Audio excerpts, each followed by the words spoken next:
Hi guys, I hope you're doing really well and thriving and practicing radical self-care. If you want private coaching, go to coachkat.org.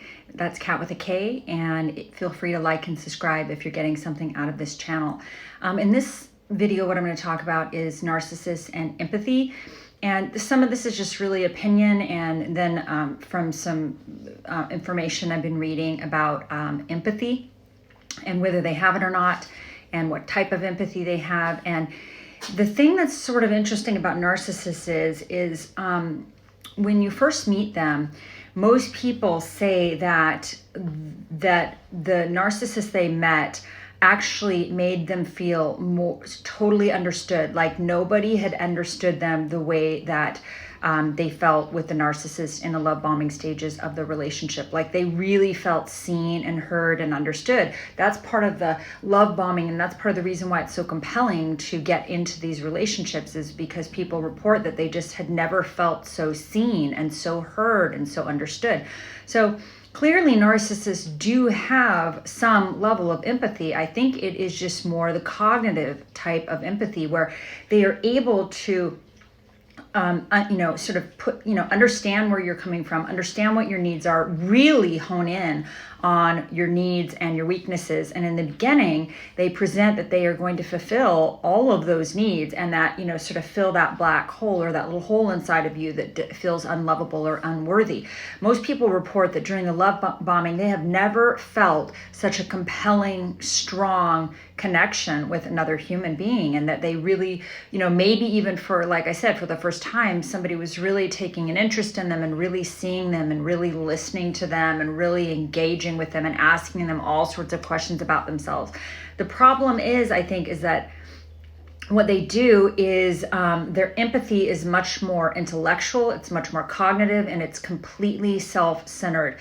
I think what they're really lacking in is compassion and emotional empathy, this ability to connect emotionally and care about another human, and the bonding, right? So they're using their ability to suss out what somebody's weaknesses are, what they need, what they want, what they're looking for, and mirroring that and presenting to be like the dream partner, right? That's what they do. That's why they have that, what's called the soulmate effect. That certainly was the case with me and most of my coaching clients that I've talked to. So I think they just don't have the ability to feel sorrow or compassion or truly care about you from a, sort of emotional empathy perspective. Their whole motivation for doing this, for understanding you or making you feel like they understand you the way that they do, is to later to manipulate and to control you and to gain narcissistic supply. And in order to do that best, they need to be able to cognitively, intellectually, sort of empathize with what your needs are, what you're looking for, what your soulmate is, or what that hole inside of you, what you really want.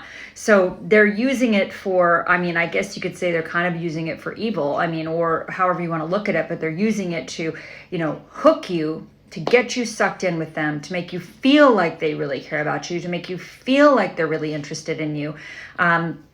So that they can, maintain and have power and control over you. Because again, these are people that want to subjugate others. They want you to be their, hooked to them emotionally and psychologically at their whim. They want you to worship them. They want adulation. They want you to put them on a pedestal, to think that to buy into their mask of perfection. They want admirers. They want fanboys. They don't really want an equal, egalitarian, emotionally connected, emotionally intimate, authentic relationship, partnership, teamwork with another human being. That's not what they really want.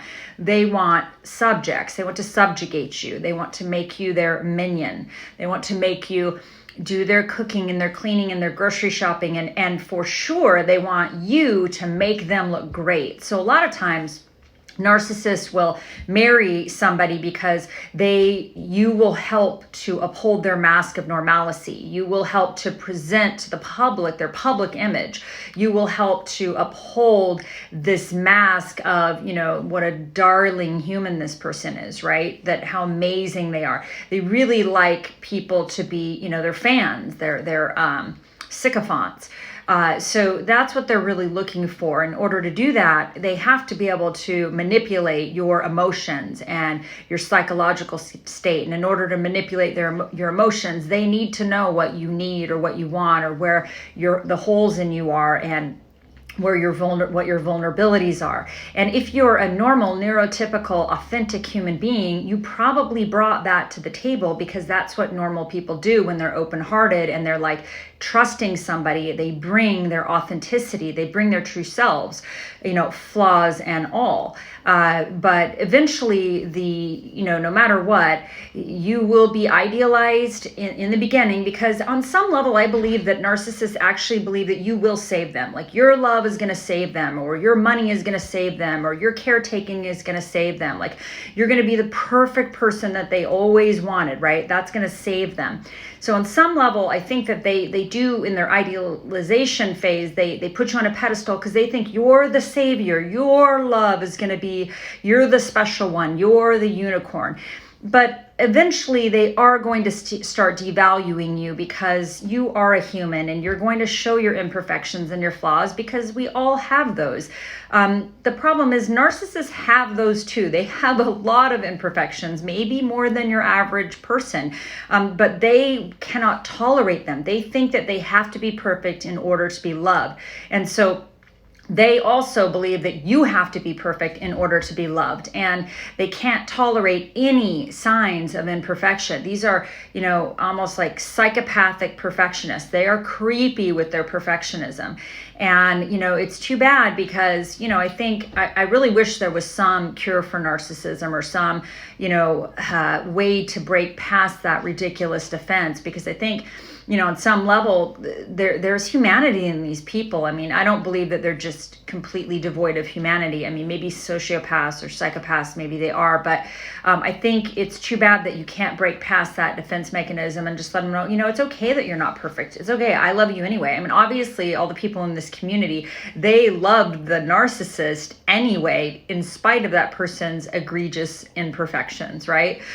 It just wasn't reciprocal, because a narcissist can't love anyone that is, they can't really love, they can't really bond, because they're not sending their true selves, they're sending a mask. So I don't know if this resonates with you or not, but I think that there is some level of this ability to cognitively empathize and to figure out what somebody needs, at least during the love bombing, what somebody's looking for, because they're able to mirror that and really present your dream partner. That's, over and over again in these forums, that's what you hear. I think that's why it's so shocking when people realize that this person was so duplicitous and they had a double life and they weren't who they presented to be, and this image of perfection, and this person they thought that had like a high level of integrity and decency and honesty is like a fraud.